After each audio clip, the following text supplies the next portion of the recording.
امروز 5 اپریل است و شما دوستان عزیز از استودیوی مرکزی رادیو زودی سرخط رویدادها را تماشا دارید. سلام بر شما. در نشر نوبتی در برابر یادآوری از مطالب اخباری آزادی از آن میگوییم که شرکت سومون ایر پروازهایش را به دهلی از سر میگیرد. پل‌های انتقالی مهاجران از روسیه 23% مجموع محصولات داخلی تاجیکستان را تشکیل داده است. کمک سفارت آمریکا به مرزبانان تاجیک و برگردانیدن مهاجران بند مانده به وطن از موضوع مطرح شونده ماست. شرکت هوایی سومون ایر پروازهای منتظم را به هندوستان برقرار میکند. در خبرنامه شرکت آمده است از 9 اپریل هر هفته روزهای شنبه پروازهای دومی از دوشنبه به دهلی انجام خواهد شد. مسافرانی که هر دو ویژه واکسن ضد کووید 19 را گرفتند هنگام به قیدگیری بلیط میتوانند تنها سرتیفیکات واکسیناسیون پوره را با زبان انگلیسی پیشنهاد نمایند. نفرانی که قسما ام گرفتند باید تشخیص منفی PCR تست را که دوام 72 ساعت پیش از رسیدن به فرودگاه دهلی داده شده است با خود داشته باشند. مشاور امنیت ملی پرزیدنت آمریکا جیک سالیوان میگوید بعد مقاومت غیر قابل پیشبینی نیروهای اوکراینی در گرد و اطراف شهر کیف، روسیه نیروهایش را به مناطق شرقی و جنوبی اوکراین سفربر کرده است. در نشست مطبوعاتی 4 اپریل سالیوان گفت ظاهراً روسیه هدف جنگ در اوکراین را تغییر داده، حالا نه در فکر اشغال تمام کشور بلکه تصرف مناطق شرقی اوکراین میباشد. مقامدار آمریکایی بر این نظر است که نیروهای روسیه برای نظارت شهرهای خرسون و خارکوف تلاش زیاد خواهند کرد، ولی عقب نشینی از کیف معنای آن را دارد که آنها به هدف نرسیدند. سالیوان تاکید کرد که آمریکا کمک نظامی و بشردوستانه به اوکراین را دوام می‌دهد.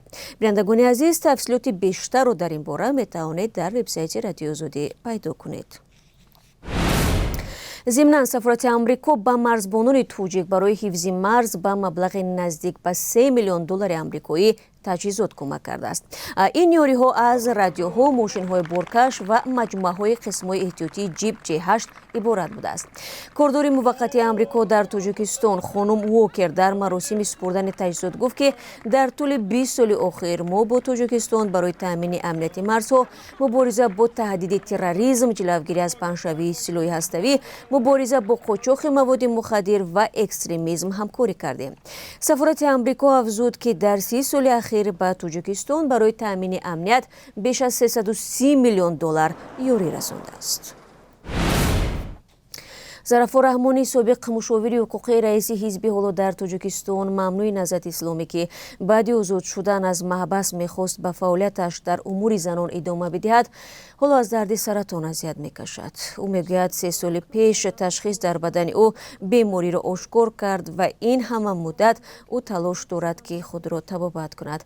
ظفر رحمانی در یک صحبت با رادیو زودی از زندگی بعد از زندان و هم نیازمندی هایش گفت.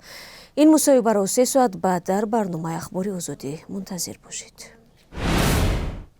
ائتلافی گروهی از سازمان‌های عمومی حقوق در تاجیکستان میگویند که سال 2021 از 24 نفر درباره بدرفتاری و یا شکنجه به آنها و خویشاوندانشان شکایت گرفتند. در یک خبرنامه ائتلاف به ضد شکنجه آمده است از این میان 5 نفر آنها زنان هستند. به گفته حامیان حقوق، شکنجه و بدرفتاری هنگام بازداشت متهمان به جنایت و تفتیش پرونده صورت میگیرد. لط و کوب، به برق ماندن متهم و یا عضو عائله آنها ترسانیدن از شیوه‌هایی است که مفتشان تاجیک برای حاصل کردن اعتراف به کار میبرند.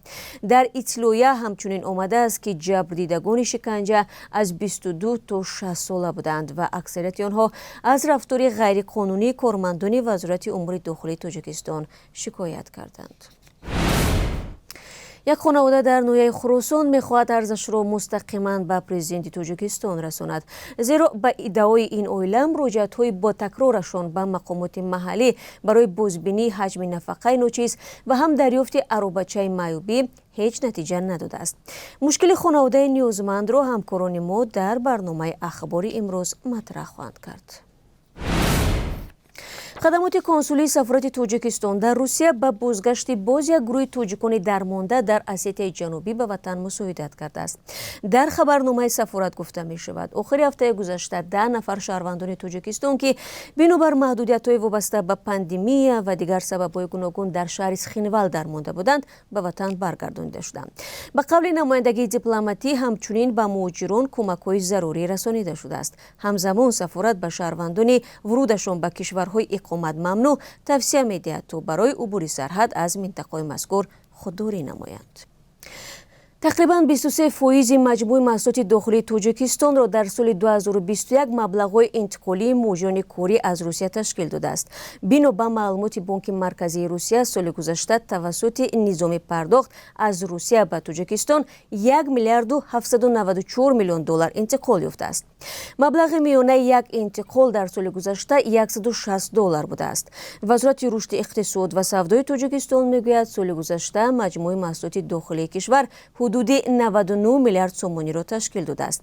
به قول کارشناسان در مجموع مبلغ‌های انتقالی مهاجران کوری توجیک میتواند بیش از 30% مجموع محصولات داخلی را تشکیل بدهد. زیرا مهاجران توجیک در قزاقستان، کشورهای اروپایی، امریکا و کره جنوبی هم کار میکنند و از آنجا نیز به وطن پول میفرستند.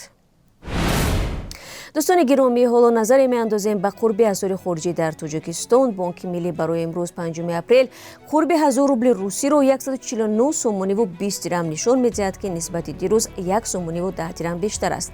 1 دلار 12 سومانی و 50 درم و 1 یورو 13 سومانی و 76 درم نرخ‌گذاری شده است. بینندگان عزیز، فراموش نکنید که ساعت 16 با وقت دوشنبه و 14 با وقت مسکو اخبار آزادی نشر می‌شود. من شما را در آن برنامه انتظارم. خیر خوشنام.